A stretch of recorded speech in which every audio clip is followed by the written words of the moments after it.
Helios Automotive Repair Shop. Jack Turner, 36 years old, single dad, oil-stained coveralls, grease under his fingernails. He's fixing a transmission on a brand new SUV. CEO Vivian Helios walks in, 31, ice-cold reputation. She's inspecting the shop floor. She frowns when she sees Jack using an old military pressure test method. Vivian's voice cuts through the entire workshop. "This isn't a military base. You're fired, effective immediately." The whole shop goes silent. Jack clenches his fists, bows his head, his voice barely a whisper. "I still have the afternoon shift. I need money for my daughter's medicine." Vivian turns, walks away. No emotion. Jack steps outside the gate. Then, helicopter blades, thundering, shaking the ground. A Navy MH-60R Seahawk drops into the parking lot. An officer shouts through a megaphone, "We're here for Lieutenant Commander Raven 6. The entire shop, frozen. Jack Turner wasn't always a mechanic, but nobody at Helios Automotive knew that. To them, he was just another worker, oil under his nails, exhaustion in his eyes, always taking the worst shifts. The truth? Jack was a single dad, raising his 8-year-old daughter, Ellie. Ellie had chronic asthma, severe episodes, the kind that meant emergency room visits, expensive medications, bills that never stopped coming. So Jack worked, double shifts, sometimes triple, oil changes in the morning, transmissions in the afternoon, engine rebuilds at night. He never complained, never asked for help, never told anyone why he needed the money so badly. The other mechanics noticed things about Jack, though, strange things, like how he could diagnose an engine problem in 3 seconds, just by listening. "Check the valve timing on cylinder 4, he'd say, without even opening the hood, and he'd be right every single time. One of the younger mechanics joked once, "You're like a special ops guy, listening for enemy aircraft or something." Jack just smiled, didn't respond. They also noticed his toolbox, military green, scratched and dented, serial number scratched off, NATO stock codes barely visible. Nobody knew where it came from, Jack never explained. At home, in their tiny apartment, things were different. Ellie would sit at the kitchen table, doing homework, wheezing slightly, her inhaler always within reach. Jack would cook dinner. Simple food, mac and cheese, chicken nuggets, whatever stretched the budget. But Ellie never felt poor, because her dad made everything an adventure. "Did you know," Jack would say, "that transmissions are like puzzles? You have to find the one piece that's wrong." Ellie would beam. "Dad knows everything." She was his whole world. Every decision he made, every shift he took, every moment of exhaustion he pushed through, it was all for her. Meanwhile, at the top floor executive office, Vivian Helios sat behind a massive desk, reviewing quarterly reports. She was 31, but looked older. Stress aged people fast. She had inherited Helios Automotive from her father 2 years ago, when he died suddenly. The board doubted her. The investors questioned her. The employees whispered, "She's too young, too emotional. She'll run it into the ground." So Vivian became ice. No mistakes allowed, no excuses accepted, no weakness shown, control everything or lose everything. That was her father's last lesson. She walked the shop floors daily, clipboard in hand, looking for inefficiency, looking for errors, looking for reasons to prove she was strong enough. That's when she saw Jack, using an old technique, a military pressure test, not in the company manual. Different meant wrong, wrong meant weakness, weakness meant failure. She didn't see a struggling single father, she saw a liability, so she fired him, in front of everyone. Maximum impact, maximum control, maximum strength. She didn't ask questions, didn't check if his method actually worked, didn't see the way his hands trembled, or the way his voice cracked when he mentioned his daughter's medicine. She just saw someone breaking her rules, and she eliminated the problem. The other mechanics watched Jack leave. Some felt bad, most stayed silent. One older mechanic, Frank, 62, Worked there for 30 years. He shook his head. That man knows things we don't. The younger guys laughed. Yeah, like how to get fired. Frank didn't laugh. His toolbox has Navy Special Warfare markings. I was in the service. I recognize them. They ignored him. Old Frank's seeing things again. But Frank kept staring at Jack's empty workstation, at the military toolbox left behind, at the faded photo taped inside the locker. Jack in a flight suit, younger, harder, standing in front of a helicopter.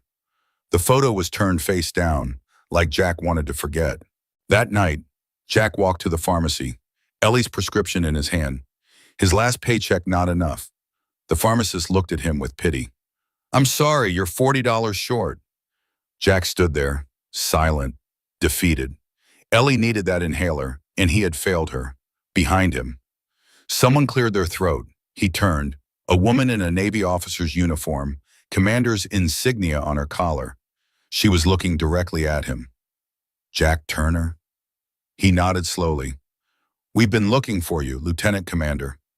Jack's face went pale. That's not my name anymore. She stepped closer. The Navy disagrees, sir. Back at the shop, word spread fast. Jack got fired. CEO took him down in front of everyone. Brutal. The younger mechanics gathered around the break room. Someone laughed. Guess his military tricks didn't work out. Another one chimed in. Should have followed the manual like everyone else. Probably lied about needing medicine money too. They didn't know, didn't care. Humiliation was entertainment. Frank, the older mechanic, stayed quiet, but his jaw was tight. Meanwhile, Vivian sat in her office reviewing the day's decisions. Firing, Jack felt right, felt strong, felt like control. But something nagged at her. She pulled up the security camera footage, rewound to Jack's workstation. Watched him perform the pressure test. He moved with precision, confidence, muscle memory, not like someone guessing, like someone who'd done it 1,000 times in high-stakes situations. She zoomed in, watched his hand movements. Then she opened her laptop, searched military automotive repair techniques. 5 minutes later, her face went pale. Jack's method wasn't wrong. It was advanced, designed for rapid field repairs under combat conditions. Accuracy rate, 98%. Standard manual method, 73%. She'd fired him for being better. Her hand trembled slightly. She closed the laptop, pushed the feeling down. I made the decision. I stand by it. But the doubt, it stayed. That evening, Jack walked Ellie home from school. She was wheezing, more than usual. Dad, I need my inhaler. Jack's stomach dropped. I know, sweetie. We're going to get it right now. They walked to the pharmacy, 3 blocks, Ellie's breathing getting worse, inside. The pharmacist saw them, sympathy in her eyes. Mr. Turner, I'm sorry, you're still short $40. Jack pulled out his wallet, counted bills, counted coins, $38.17. Not enough.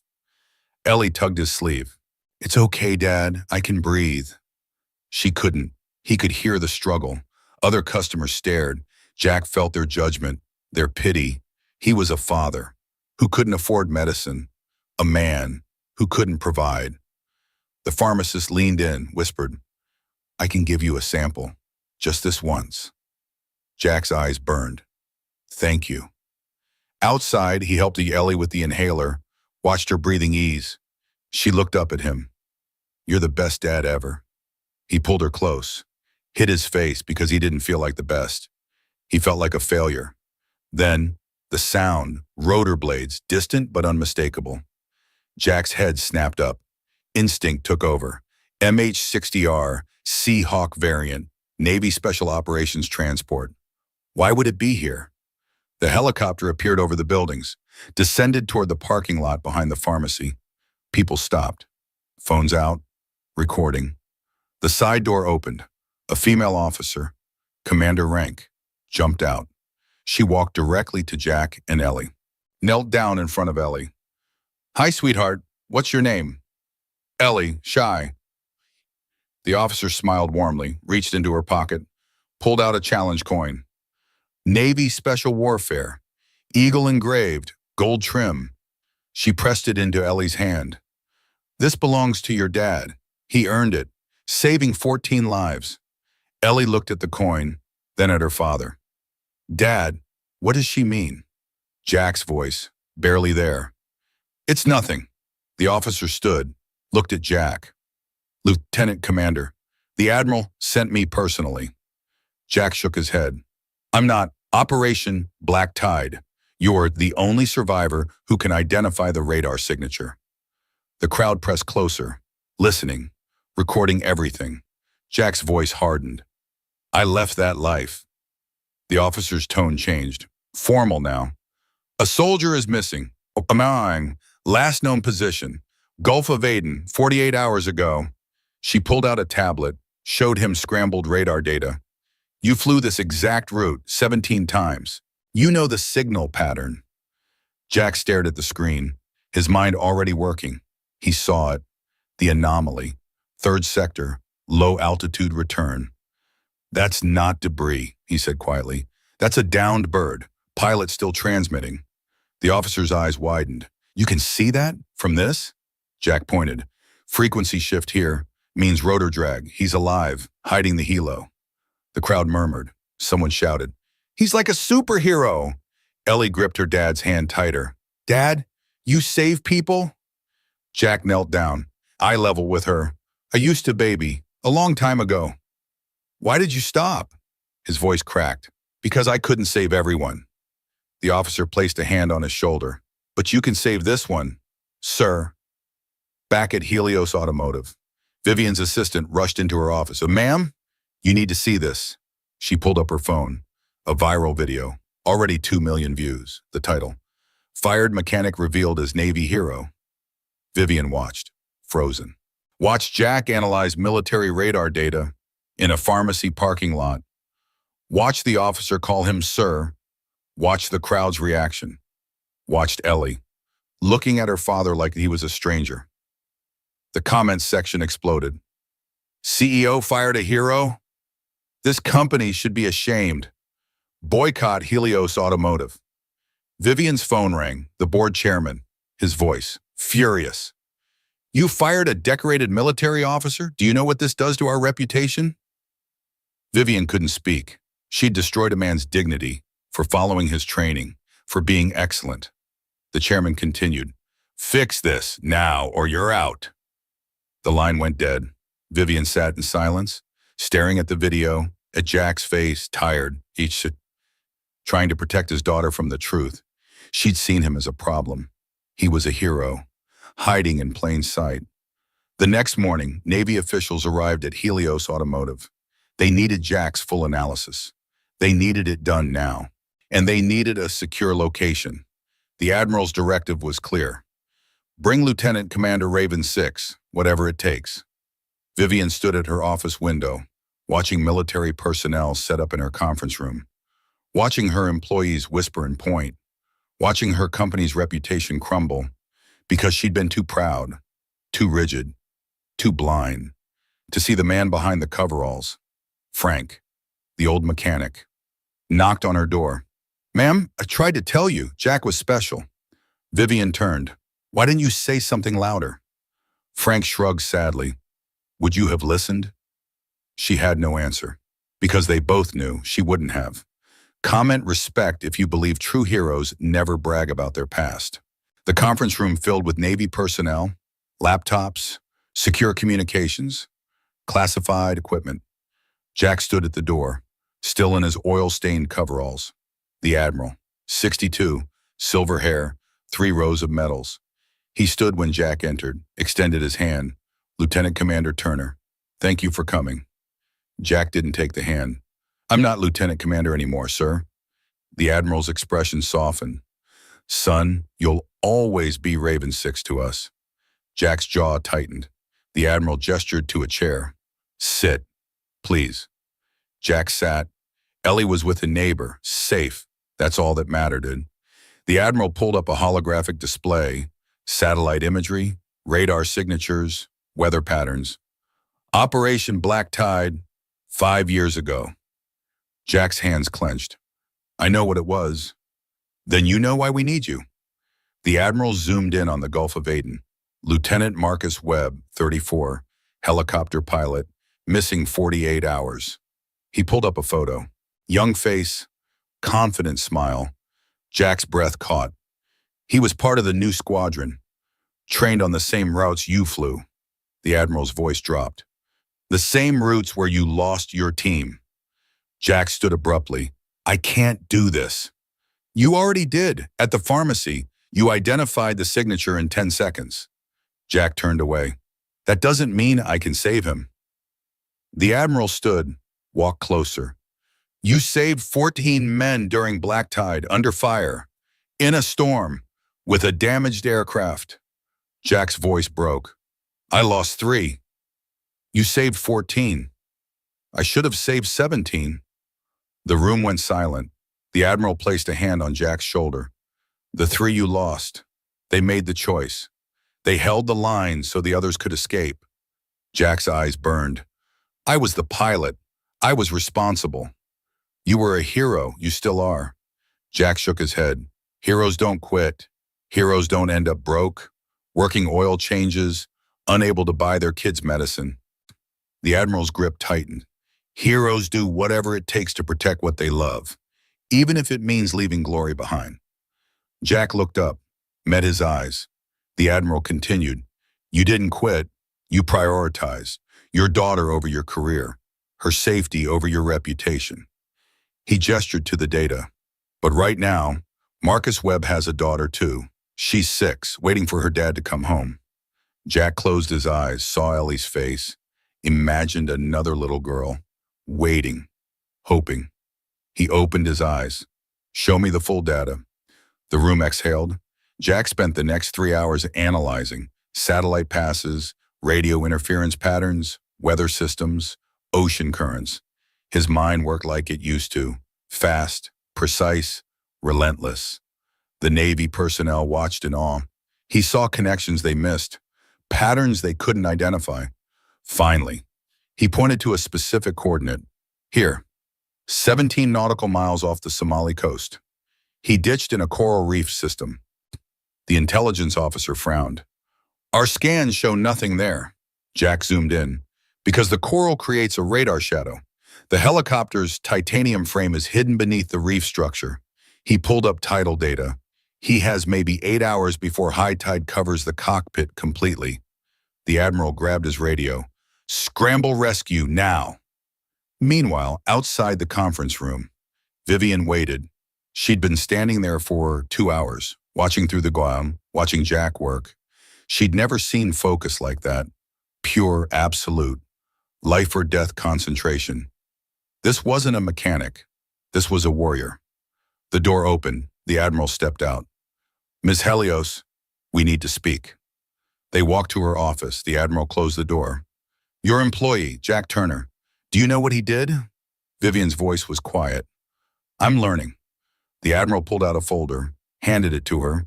She opened it. Service record, commendations, mission reports.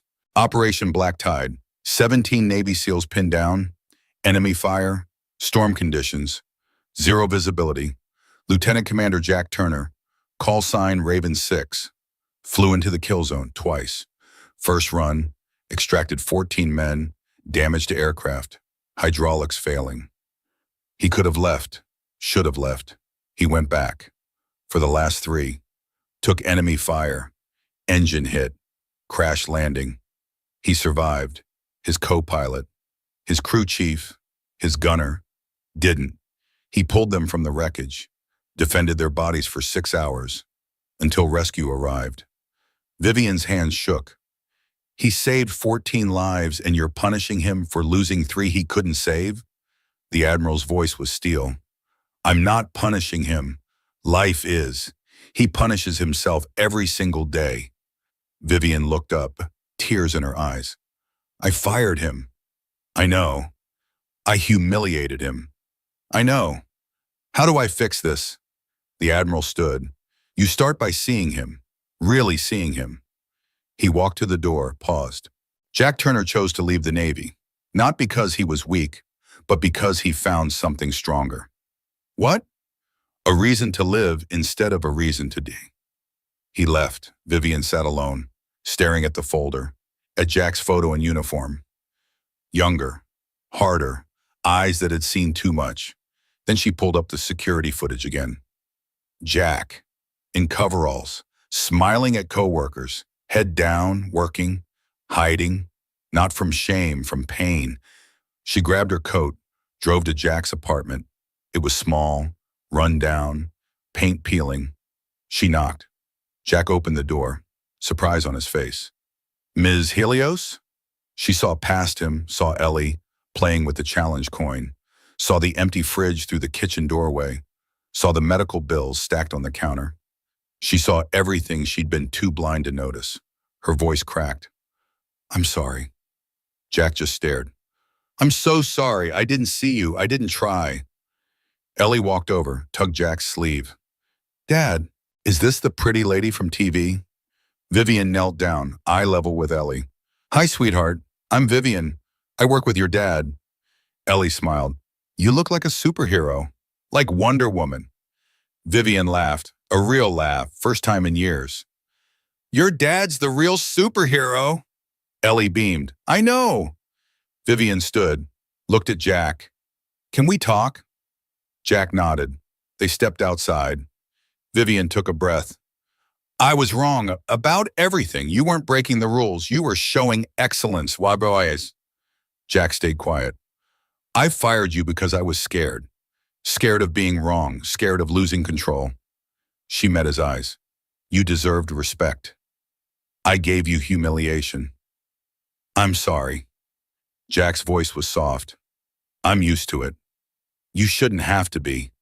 Silence stretched between them. Then Jack spoke. They found Marcus Webb 2 hours ago, alive, because of the coordinates. Vivian's eyes widened. You saved him. Jack shook his head. I just remembered. The ocean did the rest. You're still a hero. Jack looked back at his apartment, at Ellie through the window. I'm just a dad, trying to keep my daughter safe. Vivian smiled sadly. Maybe that's the bravest thing of all. The next morning, emergency board meeting. Vivian stood at the head of the table. 8 board members, all older, all skeptical. The chairman spoke first. Ms. Helios, we're here to discuss your termination of Jack Turner. Another board member chimed in. The PR disaster, the viral video, the boycott threats. We look like villains. Vivian took a breath. Gentlemen, I didn't call this meeting to defend myself. Silence. I called it to reinstate Jack Turner with a promotion. The room exploded. Absolutely not. He's a floor worker. This sets a terrible precedent. The chairman banged his gavel. Ms. Helios, we cannot promote someone we just fired. It shows weakness. Vivian's voice cut through. No, firing him showed weakness. Bringing him back shows integrity. She pulled up the viral video on the big screen. This man identified a missing pilot's location in 10 seconds. The Navy couldn't do it in 48 hours. She pulled up his service record. This man saved 14 lives, under fire, in conditions that would kill most people. She looked each board member in the eye, and this company humiliated him, in front of everyone, for using a technique that was 98% accurate. The chairman leaned back. What are you proposing? Director of Technical Operations, full benefits, housing allowance, medical coverage for his daughter. That's a senior position. He's qualified. He has no degree. Vivian's voice rose. He has something better. Real-world experience that saved lives. The room murmured. One older board member, retired general, spoke up. I know Operation Black Tide. It was classified, but I know. Everyone turned to him. If this is the same Raven 6, we owe him more than a job. We owe him our respect. He stood. I vote yes. One by one, hands raised. The chairman, last to vote, finally nodded. Approved. But Vivian, he has to accept. That afternoon, Vivian found Jack at the elementary school. He was picking up Ellie. Other parents stared. The viral video made him famous. Jack hated it. Vivian approached carefully. Jack, can we talk? He tensed. If this is about the video, I didn't ask for any of that. I know, that's not why I'm here. She handed him an envelope. What's this? Your new contract, if you want it. Jack opened it, his eyes widened. Director of Technical Operations? This is a mistake. It's not. Vivian, I'm a mechanic. You're a leader, you just forgot. Jack shook his head. I can't lead people. I couldn't even save my own crew. Vivian stepped closer. You saved 14. That crew survived because of you. 3 died because of me. 3 died serving. You survived to honor them. Jack looked at Ellie, playing on the swings.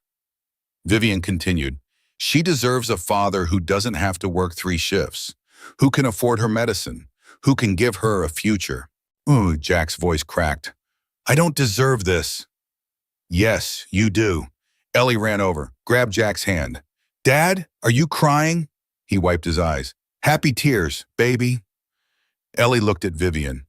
Are you making my dad happy? Vivian smiled. I'm trying. Ellie pulled the challenge coin from her pocket, handed it to Vivian. You keep this for helping my dad. Vivian knelt down, took the coin. Sweetie, this belongs to your dad. Ellie shook her head. Dad says heroes share, so you're part of our team now. Vivian's eyes filled with tears. She looked at Jack. He was smiling, really smiling, for the first time since she'd met him. Okay, Jack said quietly. Okay, I'll take the job. For her. Vivian stood, extended her hand. Welcome back, Director Turner. Jack shook it. Thank you. Ms. Helios. Call me Vivian.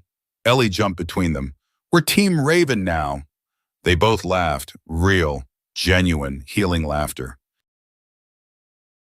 3 weeks later, Jack's new office, clean, organized, photos of Ellie on the desk. He wore a button-down shirt, still felt strange, but Ellie had picked it out, said he looked official. The technical team respected him, listened, learned. He taught them the military methods, the faster, more accurate ways. Productivity increased 23%. Quality control errors dropped to nearly 0.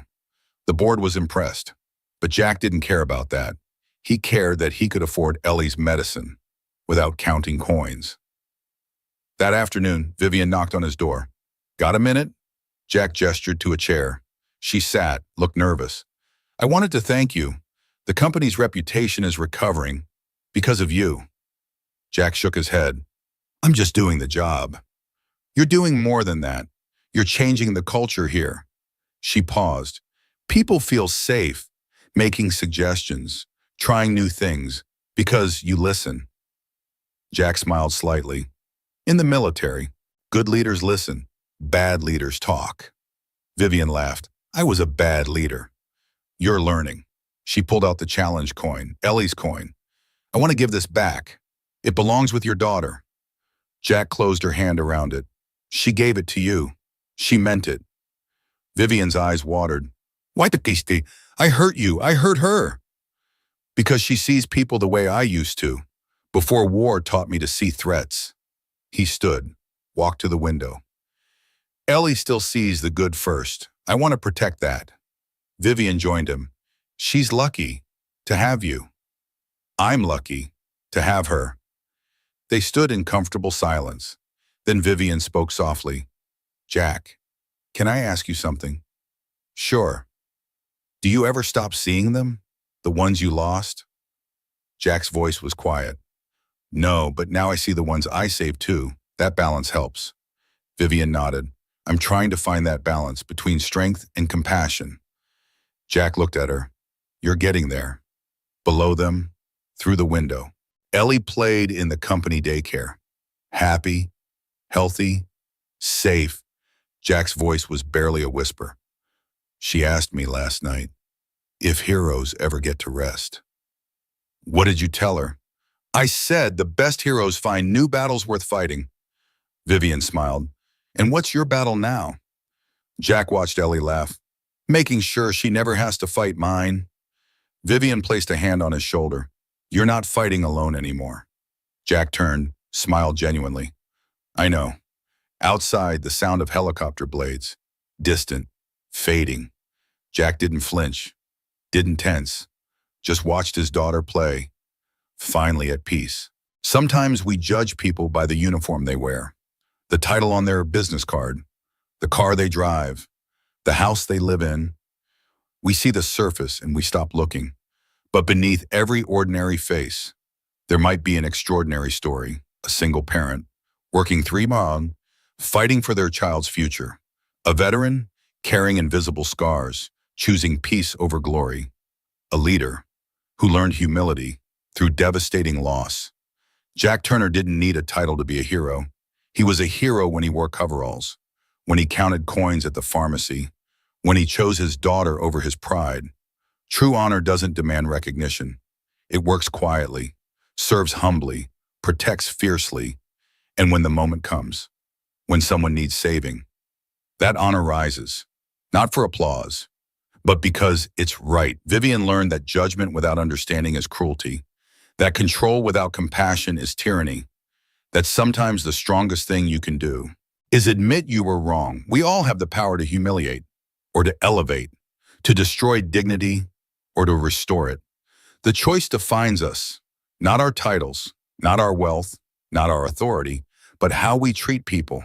When we have the power to hurt them, that's when character shows.